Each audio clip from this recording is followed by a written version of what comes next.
جناب سیدنا حضرت ابوبکر صدیق رضی اللہ تعالی عنہ نے حضرت بلال رضی اللہ تعالیٰ عنہ کو بہت زیادہ قیمت پر خرید کر آزاد کیا تو کفار کو حیرت ہوئی کہ انہوں نے اور ان کفار نے کہا کہ حضرت ابوبکر صدیق رضی اللہ تعالیٰ نے ایسا کیوں کیا۔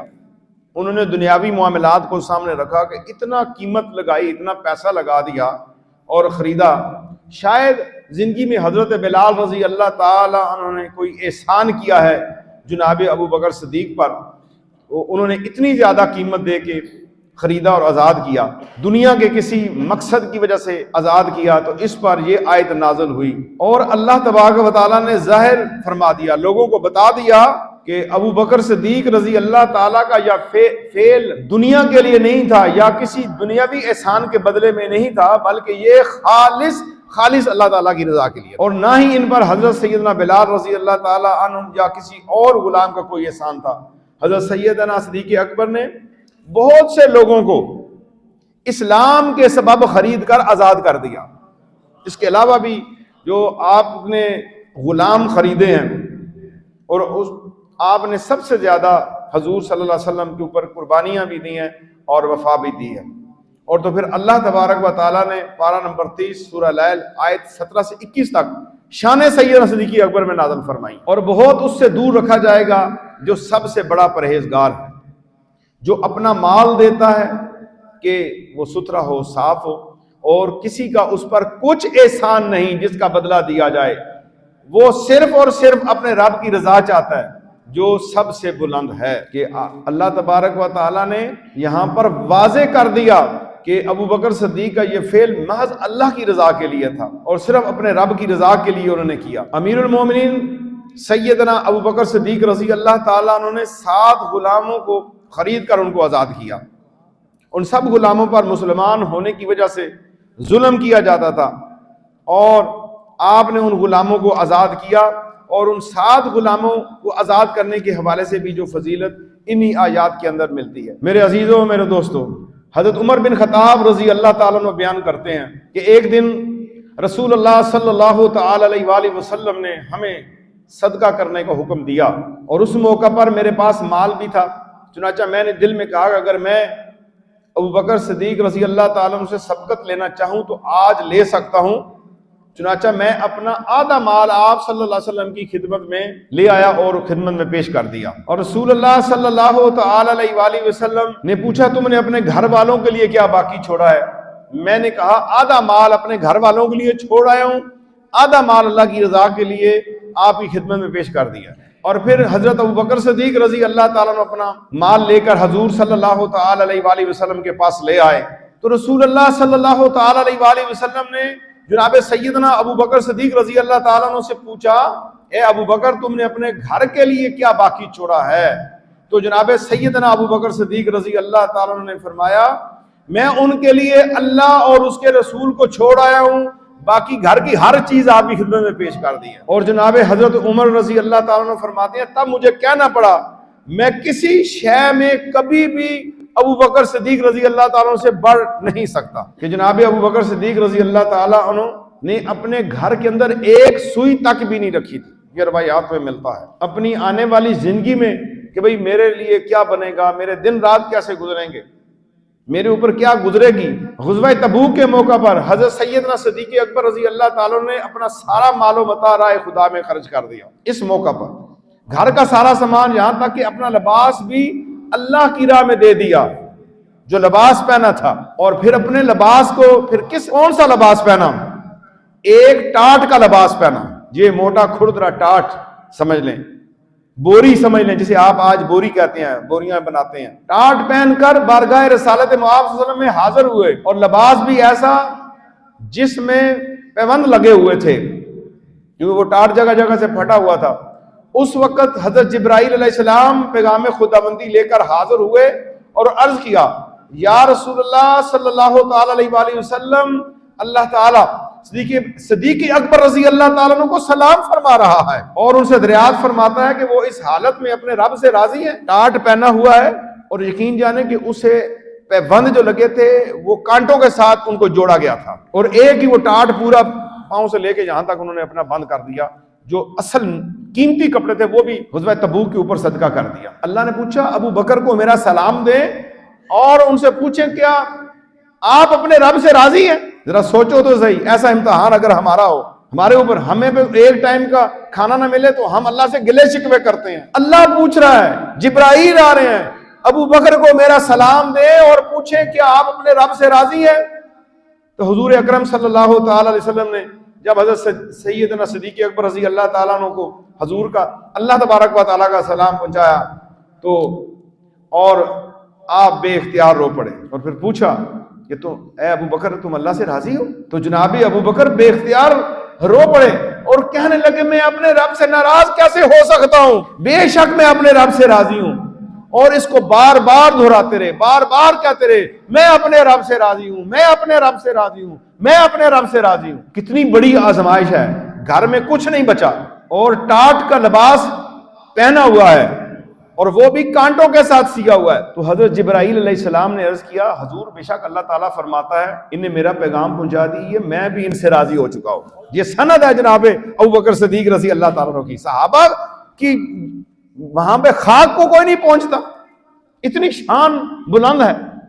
اور پھر صحابوں میں سے ابو بکر صدیق رضی اللہ تعالیٰ عنہ کو چنا، پوری امت میں حضور صلی اللہ تعالی علیہ وآلہ وسلم کے بعد حضرت ابو بکر صدیق کو چنا گیا۔ تو اللہ تبارک و تعالیٰ فرماتا ہے میں بھی ابو بکر سے راضی ہو چکا ہوں جس طرح وہ مجھ سے راضی ہے، اور اللہ کو ان کا لباس اتنا پسند آیا ہے۔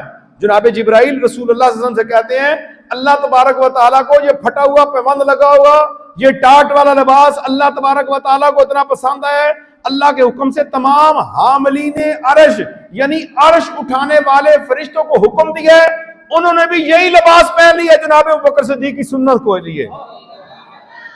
حاملین فرش نے ابو بکر گلی گلی نگر نگر گلی گلی نگر نگر۔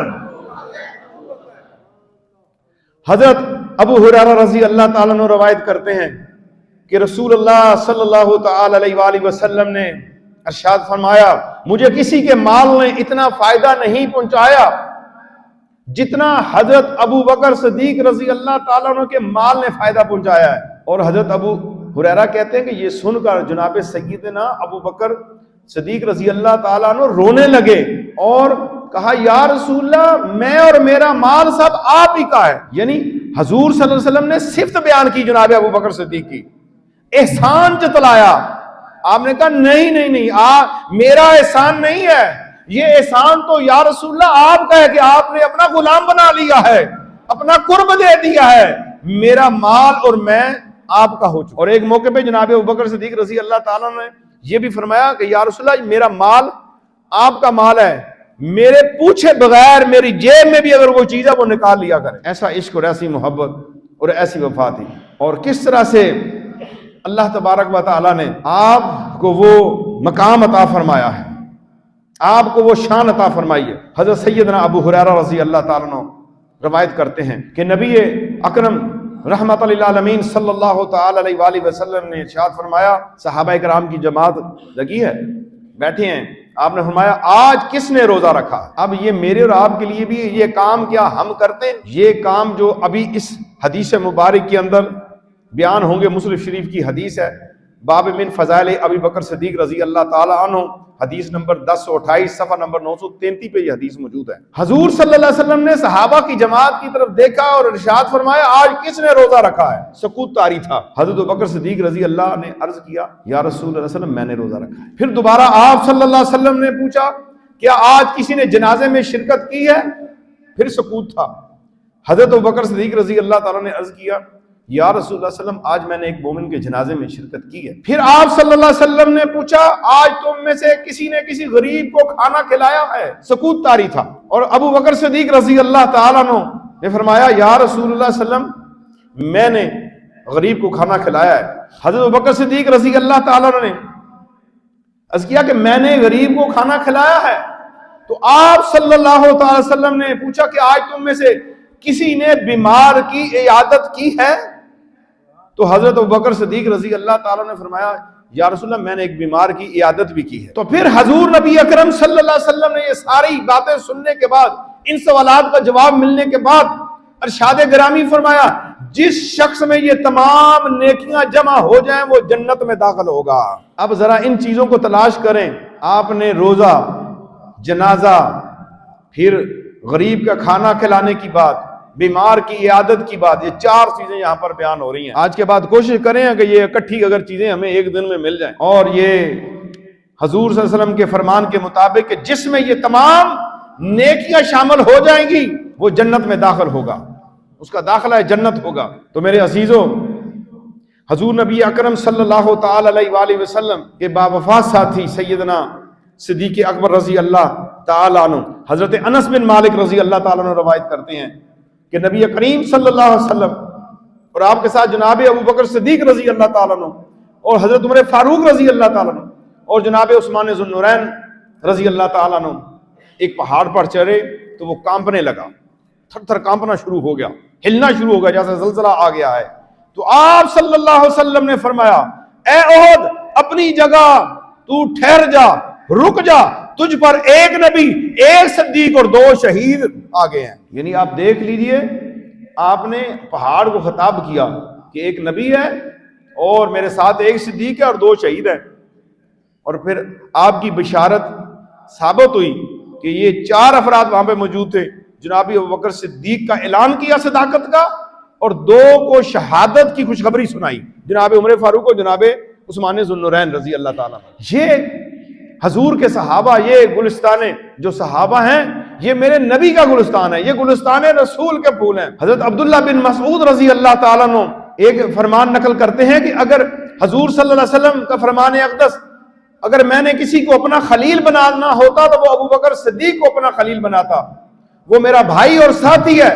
در حقیقت اللہ تعالیٰ نے تمہارے آقا کو اپنا خلیل بنایا ہے، یعنی حضور کو اللہ نے اپنا خلیل بنایا ہے۔ اور ایک خاتون اپنا ایک مسئلہ لے کے نبی کریم صلی اللہ علیہ وسلم سے کسی چیز کے بارے میں دریافت کیا، تو آپ نے اسے ہدایت کی کہ وہ آپ کی خدمت میں دوبارہ حاضر ہو، ابھی اس مسئلے کا حل نہیں ہوگا، آپ نے دوبارہ آنا ہے۔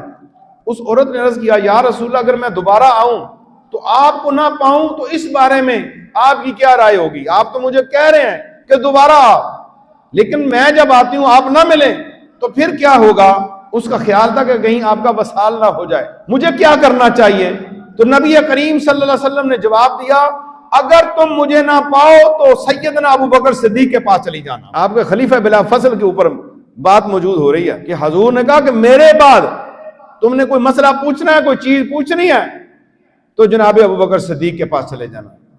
امیر المومنین حضرت سیدنا صدیق اکبر رضی اللہ تعالیٰ کا نام، لوگ زیادہ یہ نام نہیں جانتے، صدیق اکبر کا نام صرف جناب صدیق اکبر، یہ تو آپ کا تخلص ہے، آپ کا نام عبداللہ ہے۔ کیا نام ہے؟ حضرت ابو بکر صدیق کا جو حقیقی نام کیا ہے؟ یہ یاد رکھیے مومنوں، یاد رکھیے یہ نام کیا نام ہے۔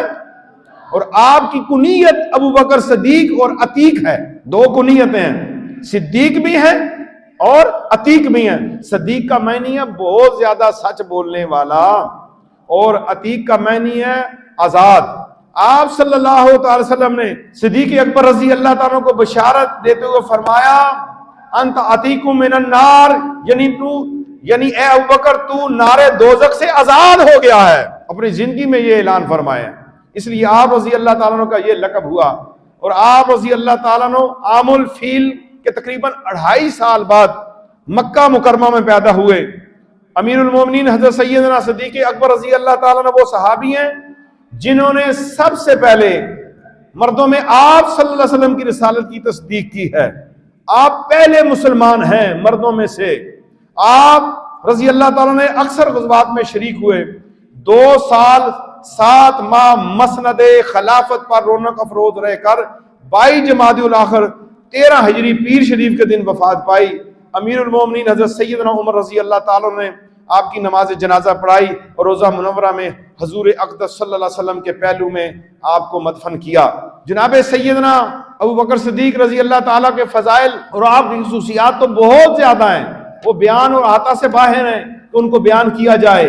میرے عزیزوں، میرے ساتھیوں، جناب ابو بکر صدیق رضی اللہ تعالیٰ عنہ کی جو وفا ہے اس کو مد نظر رکھیے، اور صحابہ کی وفا کو مد نظر رکھیے، اور صحابہ کرام رضوان اللہ تعالیٰ اجمعین وہ جنتی جماعت ہے جن کی بشارت رسول اللہ صلی اللہ تعالی وسلم نے دی ہے کہ حضور کے سارے صحابہ جنتی ہیں، اور ان میں سے کسی ایک کی بھی پیروی کی تو بندہ فلاح پا جائے گا۔ یہ روشن ستارے ہیں حضور صلی اللہ علیہ وسلم کے صحابہ، اور ان کے ساتھ محبت کیجئے، ان کی اتباع کیجئے اور ان کے نقش قدم پہ چلیے۔ اللہ تعالیٰ مجھے اور آپ کو اہل بیت و اصحاب کی محبت عطا فرمائے اور ان کے نقش قدم پہ چلنے کی توفیق عطا فرمائے، آمین بجاہ نبی الکریم صلی اللہ تعالی۔